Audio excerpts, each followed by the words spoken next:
MMTS లో అత్యాచార యత్నం ఘటనపై రైల్వే పోలీసుల విచారణ కొనసాగుతుంది. సైబరాబాద్ పోలీసులతో కలిసి రైల్వే పోలీసులు జాయింట్ ఆపరేషన్ నిర్వహిస్తున్నారు. ఈ కేసులో ప్రధాన నిందితుడు మహేష్ కోసం పోలీసులు గాలిస్తున్నారు. అతడు పోలీసుల అదుపులో ఉన్నట్లు ముందు ప్రచారం జరిగింది. ఈ ఘటనలో బాధితురాలి స్టేట్మెంట్ ను పోలీసులు రికార్డు చేశారు. అల్వాల్ స్టేషన్లో నిందితుడు బోగీలోకెక్కాడు. ఆ సమయంలో మహిళా బోగీలో ఉన్న మరో ముగ్గురు మహిళలు గుండ్లపోచంపల్లిలో దిగిపోయారు. ఆ తర్వాత మహిళ దగ్గరకు వచ్చిన దుండగుడు ఆమెపై అత్యాచార యత్నం చేశాడు. దీంతో ఆమె అతని నుంచి తప్పించుకోవడానికి రైల్లో ఉంచి దూకేసింది. గాయపడ్డ బాధితురాలు ప్రస్తుతం ఆసుపత్రిలో చికిత్స పొందుతుంది.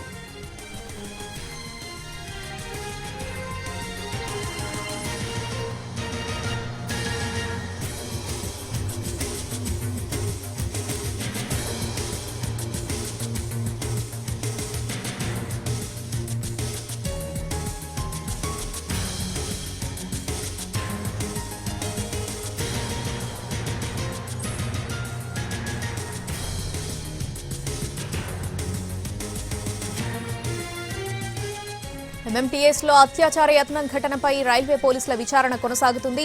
సైబరాబాద్ పోలీసులతో కలిసి రైల్వే పోలీసులు జాయింట్ ఆపరేషన్ నిర్వహిస్తున్నారు. ఈ కేసులో ప్రధాన నిందితుడు మహేష్ కోసం పోలీసులు గాలిస్తున్నారు. అతడు పోలీసుల అదుపులో ఉన్నట్లు ముందు ప్రచారం జరిగింది. ఈ ఘటనలో బాధితురాలి స్టేట్మెంట్ ను పోలీసులు రికార్డు చేశారు. అల్వాల్ స్టేషన్లో నిందితుడు బోగీలోకెక్కాడు. ఆ సమయంలో మహిళా బోగిలో ఉన్న మరో ముగ్గురు మహిళలు గుండ్లపోచంపల్లిలో దిగిపోయారు. ఆ తర్వాత మహిళ దగ్గరకు వచ్చిన దుండగుడు ఆమెపై అత్యాచార యత్నం చేశాడు. దీంతో ఆమె అతని నుంచి తప్పించుకోవడానికి రైల్లో నుంచి దూకేసింది. గాయపడ్డ బాధితురాలు ప్రస్తుతం ఆసుపత్రిలో చికిత్స పొందుతోంది.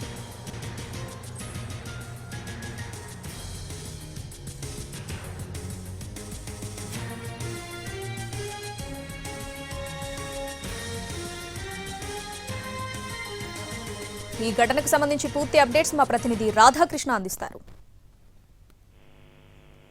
ప్రస్తుతం ఈ కేసుకు సంబంధించిన దాంట్లో ఇటు సైబరాబాద్ పోలీసులతో పాటు జీఆర్పీ, ఆర్పీఎఫ్ 3 టీంలు ప్రస్తుతం జాయింట్ గా ఆపరేషన్ చేస్తూ ఉన్నాయి. నిందితులను కనిపెట్టింది. ప్రస్తుతం ఒక నిందితుడిని కనిపెట్టిన ఒక అనుమానితుడిని మాత్రమే, కేవలం మహేష్ అనే వ్యక్తిని ఒక అనుమానితుడికి సంబంధించిన అతని కోసం కూడా ఒకవైపు గాలిస్తున్నారు. అతని ఫోటోని ఆ బాధిత యువతికి చూపించడం జరిగింది. ఆమె పూర్తి స్థాయిలో కన్ఫర్మ్ చేయలేకపోతుంది. ఎందుకంటే ఆమెకు ఒకవైపు గాయాలై ఉండడంతో ఆమె కొంత కన్ఫ్యూజన్ కి గురవుతున్నట్టు కూడా అధికారులు చెప్తున్నారు. ఈ నేపథ్యంలోనే ప్రస్తుతం అయితే ఆమెకు గాంధీ ఆసుపత్రి, ప్రస్తుతం ప్రైవేట్ ఆసుపత్రిలో ఆమె ఒక ప్రైవేట్ ఆసుపత్రిలో ట్రీట్మెంట్ తీసుకుంటుంది.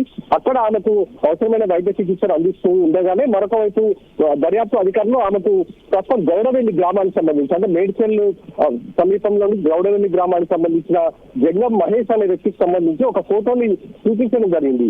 ఆమె కొంత తడబడుతూ చెప్పడం జరిగింది. అంటే సరిగ్గా ఖచ్చితంగా మహేష్ తనపై లైంగిక దాడికి యత్నించాడు అనేది మాత్రం పూర్తి స్థాయిలో చెప్పలేకపోయింది. కానీ అతనై ఉండవచ్చు అనేది కూడా ఒకవైపు చెప్పడం జరిగింది. ఈ నేపథ్యంలోనే మహేష్ కి సంబంధించి ఒకవైపు 2 టీంలు గాలిస్తున్నాయి. గౌడవెల్లి గ్రామంలో ఉన్న అతని ఇంటికి కూడా వెళ్లారు. కానీ అతను మాత్రం గత కొద్ది రోజులుగా గ్రామంలో ఉన్న అతని ఇంటికి రావట్లేదు అనేది కూడా ఒకవైపు అధికారులకు అక్కడ ఉన్న గ్రామస్తులు చెప్పడం జరిగింది. ఈ నేపథ్యంలో మహేష్ కోసం ఒకవైపు 2 టీంలు గాలిస్తున్నాయి. ఎందుకంటే ఇతను గంజాయికి బానిసగా ఉన్నాడు, పాత నేరస్తుడిగా ఉన్నాడు. అలాగే ఇతని భార్య కూడా ఏడాది క్రితమే వదిలేసి వెళ్తుంది.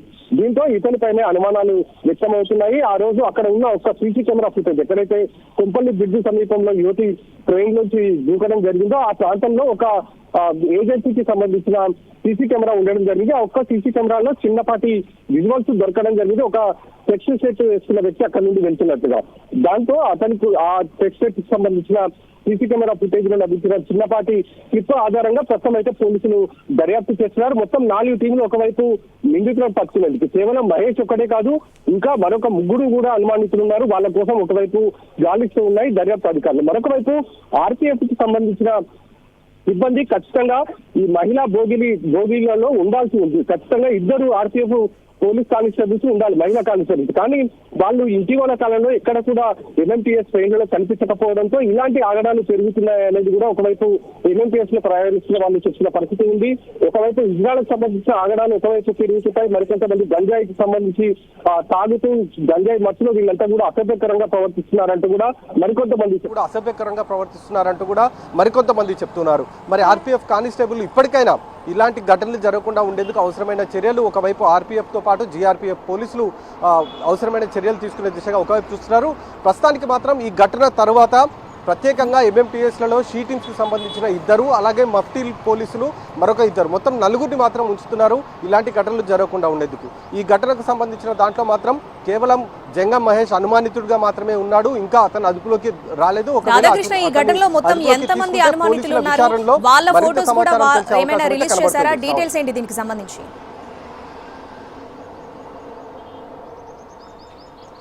శ్రావణి, రాధాకృష్ణ, ఈ ఘటనలో మొత్తం ఎంతమంది అనుమానితులు ఉన్నారు, వాళ్ళకి సంబంధించిన డీటెయిల్స్ ఏమైనా బయటకు వచ్చాయా?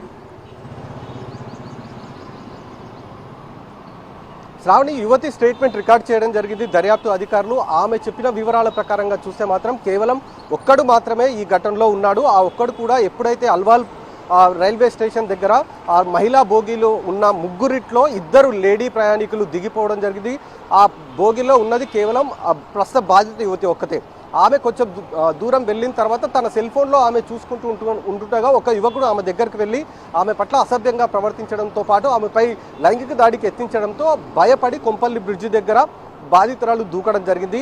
ఆ తర్వాత బాధితురాలకు సంబంధించిన స్టేట్మెంట్ నిన్న ప్రైవేట్ ఆసుపత్రికి తరలించిన తర్వాత ఆమె నుంచి స్టేట్మెంట్ కూడా పూర్తి స్థాయిలో రికార్డ్ చేశారు. కేవలం ఒక్కరు మాత్రమే ఉన్నారని చెప్తున్నారు, కానీ ఆ ఒక్కరు ఎవరనేది పూర్తి స్థాయిలో గుర్తించడానికి ఆ 3 ఊహా చిత్రాలను, అంటే 3కి సంబంధించిన సీసీ ఫుటేజ్లో లభించిన విజువల్స్ని ఆమెకు చూపించడం జరిగింది. అందులో మహేష్కి సంబంధించి, జంగం మహేష్కి సంబంధించి కొన్ని ఆనవాళ్ళు ఉన్నట్లుగా కూడా గుర్తించడం జరిగింది. కాబట్టి ప్రస్తుతం మహేష్ కోసం ఒకవైపు గాలిస్తూ ఉన్నారు. శ్రావణి.